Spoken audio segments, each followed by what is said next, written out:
Thank you very, very much, and welcome to the best kept secret in this part of New Mexico. It really is a pleasure for me to officially announce Doug Martin as the 34th head coach, football coach of New Mexico State University. Doug competed with a very strong short list of candidates and interviewed extremely well. Doug reminded me that under his leadership, we're not rebuilding, but we're riding the ship. Doug is very familiar with our program, student athletes, and the Las Cruces community. Doug is also inheriting a football program with strong community support, and I'm certain that will enhance his efforts to build a program that will be consistently bowl eligible. Doug's contract will be a 4-year contract with a salary around $365,000 and still being negotiated between the University General Counsel and his attorney. One of the things that I've often said about hiring an assistant coach is that you're never quite sure what they will be as a head coach. Well, in this case, Doug obviously was a head coach at a mid-major program. He understands the challenges and the opportunities that mid-majors presents, and I'm really, really confident that Doug will bring a great deal of energy and will guide this program in a way that we can all reach our goals. It's been a frustrating time for us all, and we're really excited about your leadership. It gives me a great deal of pleasure to announce Doug Martin as the new NMSU head football coach. Thank you. Thank you.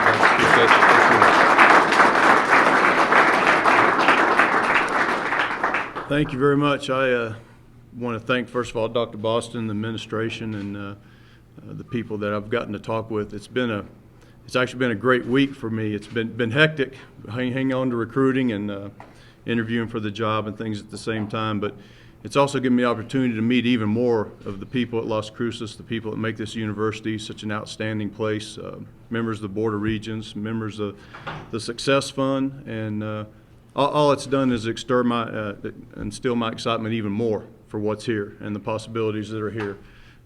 I think this program has unlimited potential, and what we've got to do is take the potential and make it a reality, and that's our first steps today. As I told the players, every day is game day. That's the approach we're going to take. We're going to compete in the classroom. We're going to compete on the field. We're going to compete in the community. We're going to be reaching out to the people here at Las Cruces. And what my goal is for the people of Las Cruces to own this football team, to take ownership of it. And the only way they can do that is if we extend that opportunity to them. So that's my goal number one. Looking forward to a great signing class this week. The assistant coaches that are all here have done a great job recruiting and hanging on during the interim to a wonderful class, and we actually added to that this past weekend and look forward to a great announcement Wednesday. And my next goal is to obviously set the staff in place. We have some vacancies to fill, and we'll be working with that. Dr. Boston and James Hall have been great at helping us get that process going. But really excited about being here. My family's excited about being here. My wife hasn't made it yet. She'll be in here at 11:30 today, but my daughter flew in and surprised me for my birthday, so that was a great deal. And I really look forward to this opportunity and really excited about taking this program to the next level. Questions? Coach, happy birthday. Thank you. What's the first thing you want to tackle as the head coach at MSU? Well, I think the first thing is to get our players with the mindset that we want. We're going to compete every day, especially in the classroom and in the community. And the field will take care of itself once we get there. But we've got to get everything going in the same direction. We want to meet with people in academics. I want to meet with SID people, the equipment people, trainers. We've all got to be a family in this deal. We've got to get this all going together. The only way it's going to work is if we can all do this together. So that's my first goal, is to get everybody moving in the same direction.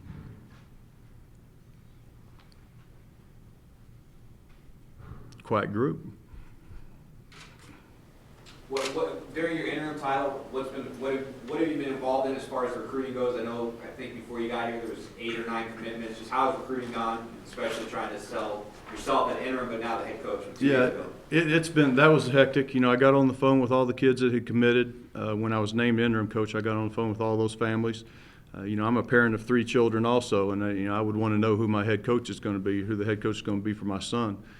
So it was important to reach out to those families, and we did that via telephone, and then got on a plane the next day and went to see as many of those people as we possibly could. Thought the staff did a great job of holding on to all those commitments. We actually have 24 commitments right now, and we're just finishing up a few more from this past weekend. So that part of things was priority number 1, and getting through Wednesday, and then we can get everything else set after that. What staff openings do you have, and coordinator, whatnot? Can you just talk about from here on out with your staff appointments? Yeah, well, we've got a great staff in place here right now. I've worked with many of these guys. I've gotten to know the guys that I didn't work with very well, and I feel really good about the people that are here. And obviously, they've done a great job during the recruiting process. But we do have 3 spots open. We'll have an offensive coordinator spot open, a tight end position, and probably an outside linebacker position on defense. So I will be working on that, and I've already begun that process. I already have a plan in place for what we want to do with the staff in those terms. Again, Dr. Boston has been great at helping me with that and getting that process started and giving me the resources to get the best people that we can possibly get to represent this university in here. Hey, Coach, Dr. Boston said a couple weeks ago that a big reason why he felt the team struggled this past year was you weren't calling the plays on offense. Do you see yourself being a play caller here, or is that going to be your OC? That's going to depend on what we do with that position. There are a select few people that I feel confident handing the offense over to. I feel really good that we can get that person. But if not, then I certainly will call the plays and take the reins of the offense. What we've got to do here at this level, you've got to score points. You're not going to ever be talented enough on defense to hold people like Alabama to 3 points. I understand that at the mid-major level. So we need to be an exciting offense. We need to be a wide-open offense, a spread, which is exactly what I did here before. So it'll be along those same veins. Whether I call it or not depend who is coming in. I will tell you what will be quite different is our defensive philosophy here. Talked a lot with Coach Ellison. He and I went out recruiting together last week and liked a lot of the ideas that he and I talked about. We share some of the same visions there, so I look forward to visiting with him some more and the defensive staff some more this week. But we will be headed in quite a different direction defensively. Dr. Boston, what was it about Coach Martin that made you ultimately decide on him to be the next coach? I knew him. I was comfortable with his overall philosophical approach to being a head coach. One of the things that's always been interesting at this level is that when you hire a head coach, usually you don't know what you're getting. You're hiring usually an assistant who will learn to be a head coach. And in some cases that happens well, in some cases it doesn't. And in this case, had an opportunity to watch Coach Martin perform, obviously with us, and to be very honest with you, we interviewed some quality candidates, and Coach Martin's desire, his passion to be here in this community to help build this program was probably the overwhelming thing that impacted me the most. It was one thing. I mean, he obviously, when he left to go to Boston College, he made a decision that was in the best interest of his family. But from the time that he had the opportunity to come back, there was no hesitancy. He wanted to be here. Obviously, did not know that this was going to be an opportunity. And but I've really felt a fire in his belly that he wants to be here, he wants to be part of this community, and he wants to turn this program around.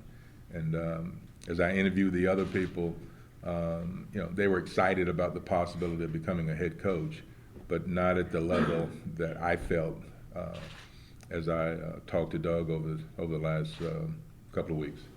Coach, did you have an idea in your head like how long it would be before you thought you were ready to be a head coach, and talk about just finding the right job again?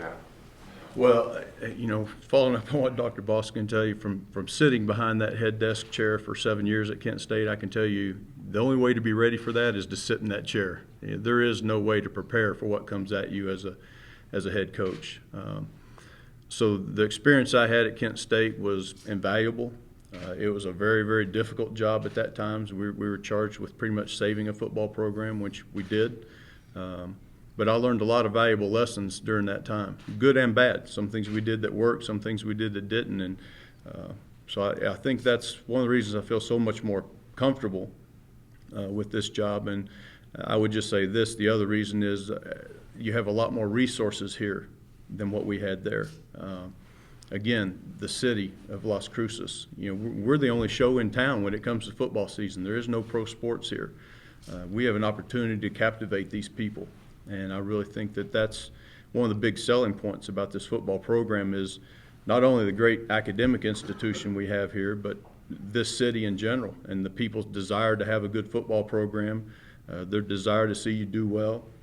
That was one of the things that I was so floored with when I was here before was just the passion that these people have for football and, how appreciative they were of the job we did when our offense improved like it did when I was here.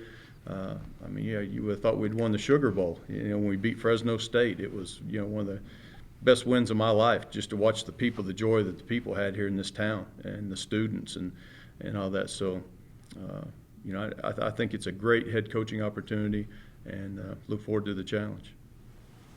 How would you compare this program when you took over at Kent State? It's not even close. It's not even close.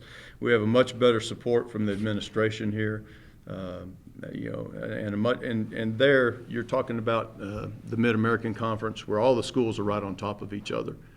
Akron was our rival, was 12 miles away. You've got probably 6 or 7 MAC schools all in the state of Ohio. So, recruiting is a lot more difficult.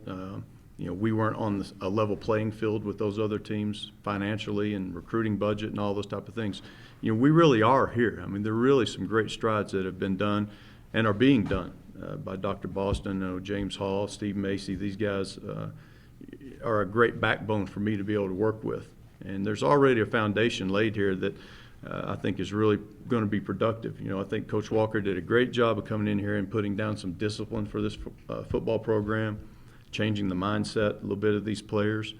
So this is not like starting from scratch. And, what I want to do is put this program on a collision course with a bowl game, and that starts today. So the variable is time, and that time is going to be dictated by how hard we work and how well we work together. Hey, Coach, I know you can't comment on recruiting but I'm just curious, for a program that hasn't been to a bowl game 50-plus years, the uncertainty with conference right now, just what are you telling kids, or how do you sell NMSU to a prospective student that is considering NMSU? Yeah, that's a great question. I'll tell you, the independent schedule that we're getting ready to play was a great positive in recruiting. I spent 10 years at East Carolina as an assistant coach, and we were independent for much of that time and managed to get to 6, 7 bowl games during that time. And what always helped us recruit was the difficult schedule that we played. We played a lot of BCS teams every year. And I'm looking forward to that here. The kids that we step in their living rooms, they want to play against the best competition. And quite honestly, if they don't, I don't want them to come to New Mexico State. I want kids that want this challenge. And that's exactly what I told them when we stepped in the living rooms. And you could see the eyes light up of the kids that you really want. And so they were excited about the challenge of Texas, UCLA, Boston College, Minnesota. I think what we have coming up this year is a tremendous positive. A couple of those are home games. I don't know when last time teams like that came in here to Las Cruces to play. But that's a great way for us to start off my career here as a head coach and for the city to see those type of teams. And you knock one of those things off here at home, that's a great energy boost to this program and to the city. So that was a great selling point for us. 2 questions, Coach. First, is it true that you and Steve Macy go to the same barber? Well, the first press conference caught me off guard. This one I had time to go get a haircut, so we're good to go on this one. But yeah, Steve and I, we live by the philosophy that God only made a few perfect heads and the rest He put hair on, so we're good to go. All right, second question. What's a single single biggest strength you see in the existing program as it stands now? Well, I think the willingness of everyone to work together. You know, that was one of the things that really attracted me, that we have everybody going in the same direction here. I know Dr. Boston and I have a lot of the same philosophies. We've had a chance to talk, and the entire administration here is so easy to work with. And everybody that I've met in the community, I've met with the people in the Success Fund, some of the Board of Regents people. Everybody has the same vision, and that's the biggest thing. If we're all pushing the rock in the same direction, you know, we're going to get it there. And I think that's the strength of this university. I think the people of this city, the people of this university are the strength.